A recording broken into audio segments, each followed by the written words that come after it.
성도님들, 수학이나 과학이 우리에게 참 많은 영향을 끼치고 있는 건 아무래도 원리 때문입니다. 왜냐, 세상 모든 일에는 이제 원리라는 게 있기 때문이죠. 그냥 뭐 더하기, 빼기, 곱하기, 나누기만 해도 거기에 따라 움직이는 것처럼 세상 모든 일에는 원리가 있습니다. 뭐 예를 들자면 자동차만 해도 자동차를 움직이게 하는 원리가 있습니다. 네, 엔진에 이렇게 뭐 피스톤이 어떻게 움직이면 이 직선 운동이 곡선 이제 원형 운동으로 바뀌어서 뭐 이렇게 막 하는 게 있습니다. 근데 이걸 알면 이제 자동차가 어떻게 굴러가는지 알면 자동차를 아껴 탈 수도 있고요. 심지어 어떤 분들은 정비까지 가능합니다. 이게 우리나라에서는 금지가 돼 있지만 미국은 다 개인 정비를 하죠. 다 그만큼 관심을 가지고 쳐다보기 때문입니다. 근데 성도님들, 이 디모데전서를 우리 흔히 목회서신, 디모데전서를 목회서신이라고 하잖아요. 그러니까 목회에도 원리가 있다는 겁니다. 그래서 어떻게 보면 우리 성도님들보다는 사실 목회자들에게 더 잘 맞는 내용인데요. 교회를 사랑하고 성도를 사랑하는 목회에 원리가 있다는 이야기를 하는데, 이 장은 그 중에 몇 가지를 소개하고 있습니다. 그래서 오늘 본문에서 이 바울이 디모데에게 목회 원리를 가르치고 있는데요. 바울에게 있어서 지금 디모데를 보낸 에베소 교회는 정말 다른 교회와 비교할 수 없을 정도로 애정이 깊은 교회였습니다. 그런 바울이 진짜 자기가 가장 사랑하는, 어떻게 보면 자기 양아들이라고 할 수 있는 믿음 안에 낳은 아들 디모데에게 교회를 부탁하는 겁니다. 그러니 성도님들, 이게 어떻게 보면 선임자, 개척 목사님하고 지금 후임 목사님하고잖아요. 그러니까 얼마나 해줄 말이 많겠습니까? 뭐 성도들마다의 장점, 단점, 또 누구 뭐 이야기, 또 교회의 특징, 지역의 특징 해줄 말이 얼마나 많았겠습니까? 하지만 바울은 그런 거에 대해서 말하지 않고요, 오히려 목회의 원리에 대해서만 딱 설명을 합니다. 목회의 원리를 뭘 설명했냐? 먼저 1절 2절 말씀 우리 함께 읽겠습니다. 그러므로 내가 첫째로 원하노니 모든 사람을 위하여 간구와 기도와 도고와 감사를 하되 임금들과 높은 지위에 있는 모든 사람을 위하여 하라. 이는 우리가 모든 경건과 단정함으로 고요하고 평안한 생활을 하려 함이라. 자, 첫 번째로 바울이 부탁한 것은 모든 사람을 위하여 간구, 기도, 도고, 감사 이렇게 나오는데요, 우리식으로 표현하면 중보기도 해주라 라는 겁니다. 모든 사람을 위하여 기도해 주라는 겁니다. 특히 여기서 나오는 이 도고라는 말 있죠. 우리 잘 안 쓰는데 이걸 이 말을 왜 안 쓰는지 잘 모르겠습니다. 사실 중보기도라는 표현보다는 훨씬 더 정확한 표현입니다. 성경적인 의미에. 그렇다면 성도님들, 바울이 중보기도, 이 도고를 목회의 중요한 원리로 말한 이유가 뭘까요? 이유는 간단합니다. 이 목회자가 대보시면 아는데 제가 대보라고 하실 수도 없고, 목회자의 가장 큰 기쁨은 성도님들 통해서 오기 때문입니다. 이런 거죠. 목회자가 성도님들이 힘들어합니다. 아니면 뭐 기도해달라고 합니다. 급한 일이 있다고 합니다. 그렇게 해서 성도들을 위해서 기도했는데 그 문제들이 해결되고 이게 잘 풀리기 시작하면 그 누가 제일 기쁘겠습니까? 목사가 제일 뿌듯합니다. 잘 됐구나 싶습니다. 목사는 약간 그런 맛에 삽니다. 그래서 우리 성도님들을 위해서 기도하는데 그들의 가정이 변화되고 또 삶이 나아지고, 심지어 예수 안 믿는 사람 주님 영접하고, 또 막 그 가족들이 막 다시 교회로 나와서 막 구원받고 하는 이런 모습을 볼 때, 야, 그때 누리는 기쁨은 아마 우리 성도들을 이해를 못 하실 겁니다. 진짜 좋습니다. 그래서 누가 아프다 그랬는데 기도해드렸는데 괜찮아졌다. 누가 뭐 힘들다 그랬는데 기도했는데 문제가 해결됐다. 이럴 때는요, 정말 이 기쁨은 말로 못합니다. 그래서 목사를 하나 봅니다. 근데 성도님들, 여기에 보면 모든 사람들을 위하여 간구와 기도와 도고와 감사를 하되라고 하고선 특별히 누구를 위해 하라고 하냐? 지위가 높은 사람들을 위하여 중보기도 하라라고 말합니다. 그게 왜 그러냐 하면 2절 마지막에 보면 이는 우리가 모든 경건과 단정함으로 고요하고 평안한 생활을 하려 함이라, 이렇게 이야기합니다. 왜 임금들과 높은 지위에 있는 사람들을 위해서 기도하러 하냐? 우리가 경건하기 위해서, 또 평안한 생활을 하기 위해서라고 하는 겁니다. 우리 가끔 이제 대표 기도 때 보면 위정자들을 위해서 기도하는 분들이 꽤 계신데 거기에 대한 이유가 여기에 있는 겁니다. 바울이 분명히 밝히는 건 이건 바로 성도들의 평안한 생활 때문이다라는 겁니다. 이게 무슨 말이냐? 이때 당시는 참 힘든 때였잖아요. 신앙생활 하기가. 박해도 있고 예수 그리스도를 믿는다는 것이 절대 쉬운 일이 아니었습니다. 우리 나중에 요한계시록 7교회 들으신 분들은 아시겠지만 에베소에서 처음 신앙생활을 할 때는 쉽지 않았습니다. 그런데 누굴 위해 기도하면, 이 위정자들을 위해서 기도하면 그들로 인해 본인들이 신앙생활을 하기가 편해질 터이니 그들을 위해 기도하라. 바로 이런 뜻입니다. 무슨 말이냐? 요즘으로 식으로 하면 정치가 평안하고 나라가 평안하면 교회가 믿음 생활하는데도 좋다라는 겁니다.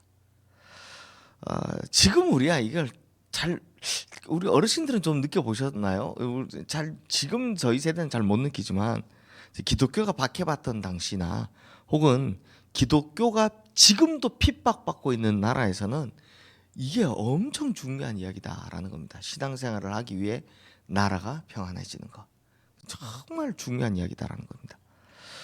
성도님들, 이건 이제 우리에게도 적용이 됩니다. 그러니까 막 이게 제일 안타까운 게 이제 딱 패가 나눠져 가지고 막 서로를 막 비난하는 거, 이거 하기에 앞서서 나라를 생각하는 기도가 우선돼야 한다라는 겁니다. 그래서 저 위정자들이 바른 판단을 하고 바른 정치를 할 수 있도록 기도해줘야 됩니다. 이유는요, 우리 믿음 생활이 평안하고 안정적이 되어야 하기 때문에 라는 겁니다.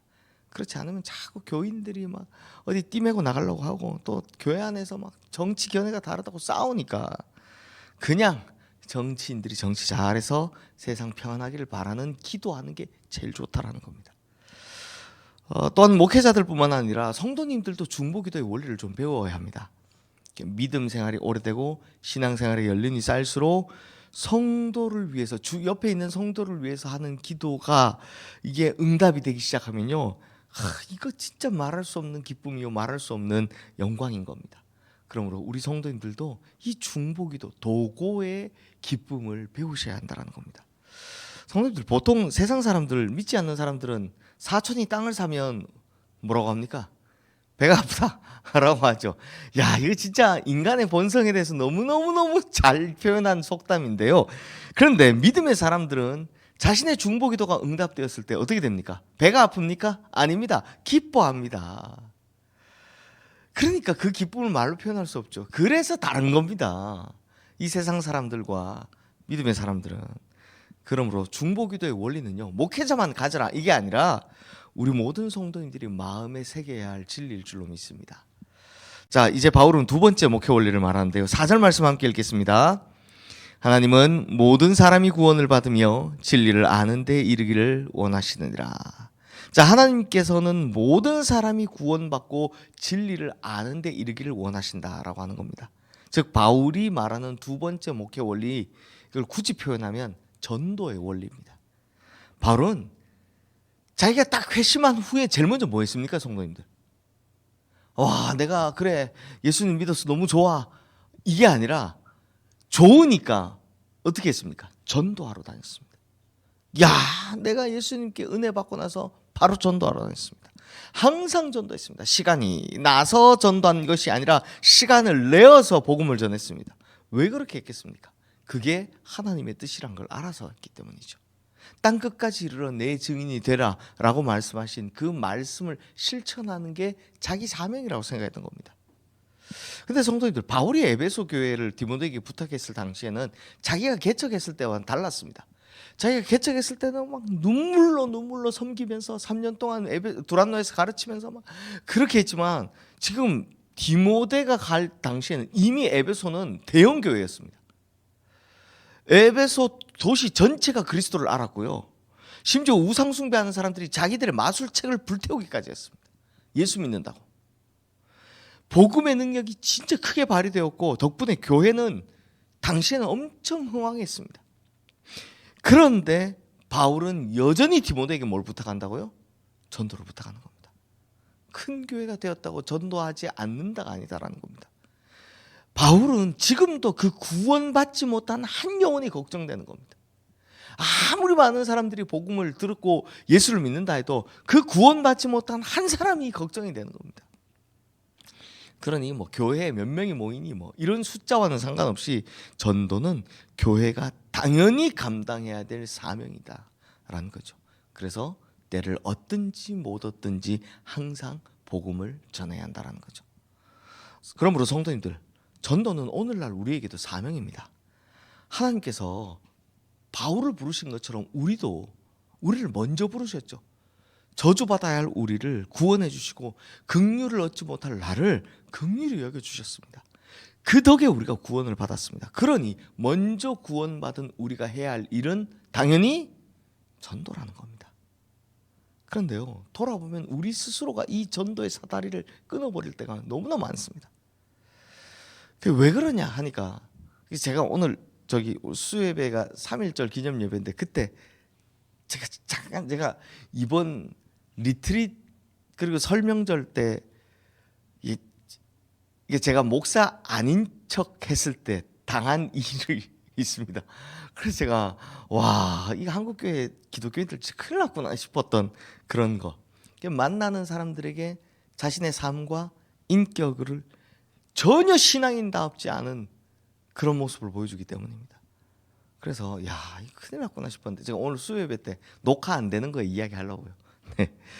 그러니 우리 성도님들 고민하셔야 됩니다. 뭡니까? 오히려 나 때문에 복음 전도의 길이 막히고 있지는 않은지 우리의 말과 행실과 삶을 항상 돌아봐야 한다는 겁니다.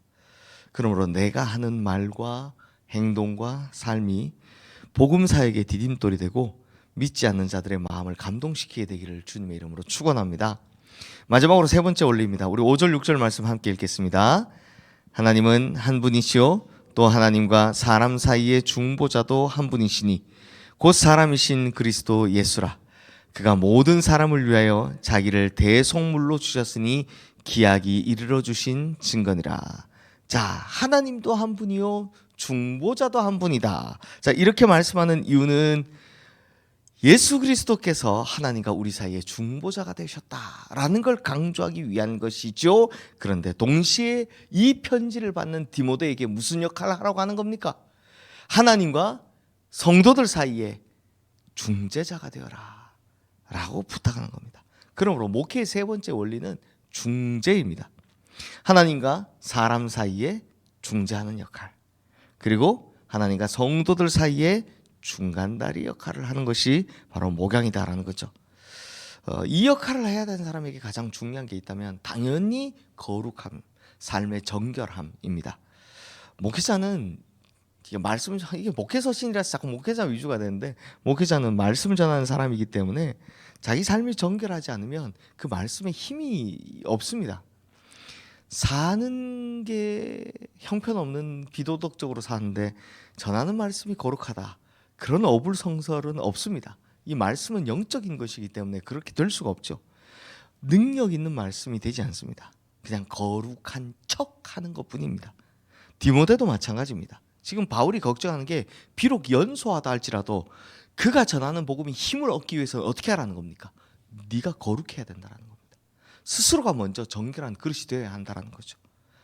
성도님들, 마찬가지로 우리도요, 이게 목회자만 그런 게 아니라 우리가 이제 만인 제사장 시대를 살잖아요. 거룩한 중재자가 되어야 한다는 겁니다. 예를 들면 가정마다 세대주가 계시죠. 북한에서는 세대주 뭐라고 가던데, 네, 우리 가정마다 세대주가 계시죠. 가정의 세대주가 누구십니까? 다 계시죠. 그런데 성도님들, 그냥 세대주는 법적 세대주고 신앙 세대주가 있다는 거 아십니까? 신앙의 세대주 누굽니까? 그 집에서 가장 신앙생활에 큰 영향을 미치는 분이 당연히 신앙 세대주입니다. 법적 세대주는 정해져 있겠지만 영적 세대주는 진짜 누구나 될 수 있습니다. 아내가 될 수 있고 남편도 될 수 있고 심지어 자녀가 될 수 있습니다. 또